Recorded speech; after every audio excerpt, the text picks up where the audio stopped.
Hey, Shalom, this is your brother Thon. First and foremost, I want to give all praises to the Most High, Yahweh, Bahashem, Yahushai, Bahashem, Rakak, Wadash. I want to give double honors to the apostles and the elders of Great Millstone. And I want to say Shalom to all the brothers and, of course, the few sisters who are pursuing this truth in sincerity. All right? May the blessing of election be upon your house.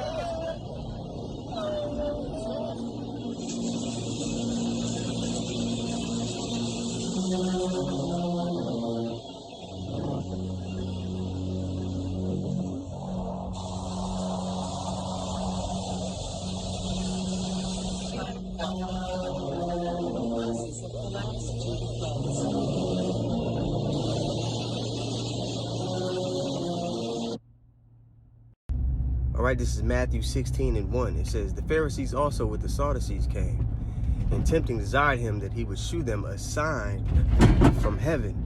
Now, 2/3 of our people, they want a sign. They want something they can physically see, they can physically touch, to know that they should straighten up, to know that they should turn from their ways, that they should make a life-altering decision in regards to their conduct. But they've been given the signs. Okay, the main sign would be the men of the Lord on the highways and byways, the chief places of concourse. All right, verse 2. He answered and said unto them, when it is evening, ye say it will be fair weather, for the sky is red. And in the morning it will be foul weather today, for the sky is red and lowering. O ye hypocrites, ye can discern the face of the sky, but can ye not discern the signs of the times? So they're perceptive enough carnally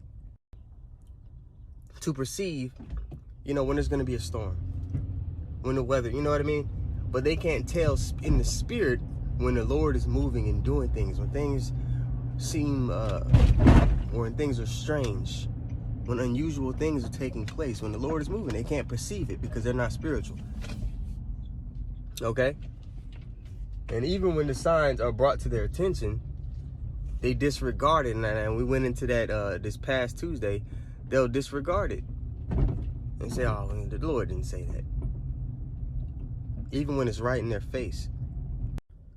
Verse 4, a wicked and adulterer, let me start at verse 3 again. And in the morning it will be foul weather, for the sky is red and lowering. O ye hypocrites, ye can discern the face of the sky, but can ye not discern the signs of the times? A wicked and adulterous generation seeketh after a sign, and there shall no sign be given unto it, but the sign of the prophet Jonas. So yeah, man, the signs are plain as day, especially regarding things like the Charagma, like the MOTB. Now you have all these groups that teach and preach different things. You got some Israelite camps that are black only.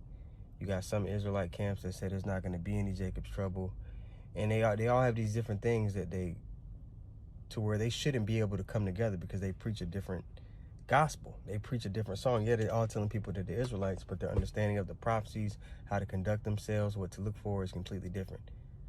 But they'll come together for disdain of Great Millstone, because in all actuality, Great Millstone does have the full truth. We are the actual, and Abarat says, I'm a part of that number. The men of Great Millstone, they're the men of the Lord. They're the ones actually singing the new song. They're the ones with the no guile in their mouth. Now, these are those same spirits, like in Matthew 16:1, like we just read. And actually, I'll put it up on the screen here. The Pharisees also with the Sadducees came. Now, the Pharisees believed in the resurrection. And the Sadducees, they didn't. So these two, sects that were, had different doctrine, they were able to come together against Yahushua the same way they're going to come to, these different sects of Israelites. They'll come together to say that we're wrong, that we don't have it, to not hearken unto what the Lord has put in our mouth to say. These are those same spirits coming back.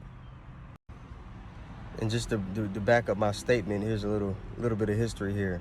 Acts 23:6, it says, "But when Paul perceived that one part were Sadducees and the other Pharisees, he cried out in the council, Men and brethren, I am a Pharisee, the son of a Pharisee.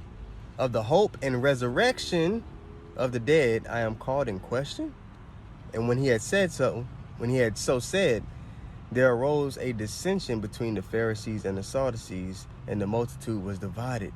For the Sadducees say that there is no resurrection, neither angel nor spirit. You got some people who camps that preach hell, man. There's gonna be people that die and burn forever. They teach that. And you have others that understand, hey, that there's reincarnation, pursuant to the scriptures. But the Pharisees confess both. You see, but you got these groups that are come together on big things like that. Because if you don't have, if you don't understand regeneration, then how is all of Israel going to be saved? How are those that pierced Yahushua going to see him when he returns? If you don't have, points like that understood and down pat, then the whole understanding of the gospel becomes altered. And it's no longer pure. But these groups, they'll come together just to be gung-ho about, oh, Great Millstone, they're wrong. Da-da-da-da-da. Like the whole polite thing. We mentioned this last night.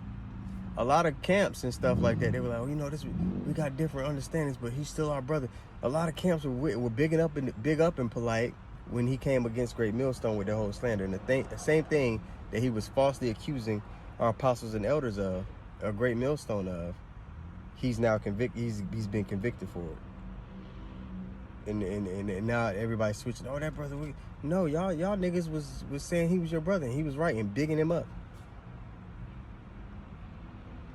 Even though all we simply did was go into the scriptures and say, hey, when grape happens, this is how the law or the scriptures say to deal with it. There's contingencies on how you deal with it in different scenarios. There's a tier system. If she was betrothed, if she wasn't, and so on. But you niggas were ashamed of the scriptures, which, in turn, you're ashamed of Yahweh Hashem Yahushua, so he's going to be ashamed of you. So,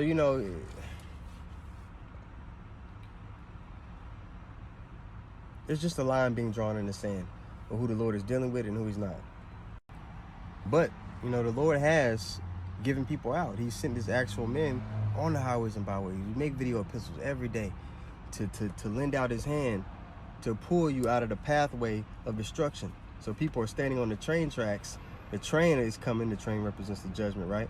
The train is coming, and through his men, he's giving you a helping hand to be pulled off of the tracks. But like it says in Proverbs 1, not only 2/3 of our people in the world, and you still got 2/3 that know they're Israelites too, right? Not just the jakes that are just in the world, but you have people that know they're Israelites who are setting at naught all the Lord's counsel, like it says in Proverbs 1. And we know what it follows that up with, all right? That he's going to laugh at their calamity in the day of their trouble, because they set at naught his counsel. They disregarded the men of the Lord.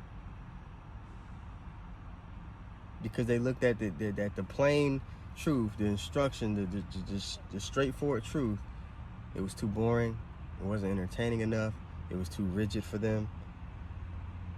They thought they knew a better way, or wasn't palatable enough to their old man. Because a lot of people that know the Israelites, they haven't truly put off the old man, which is why when we read about these ancient customs and ways, it rubs them the wrong way, or they think it has to be something else.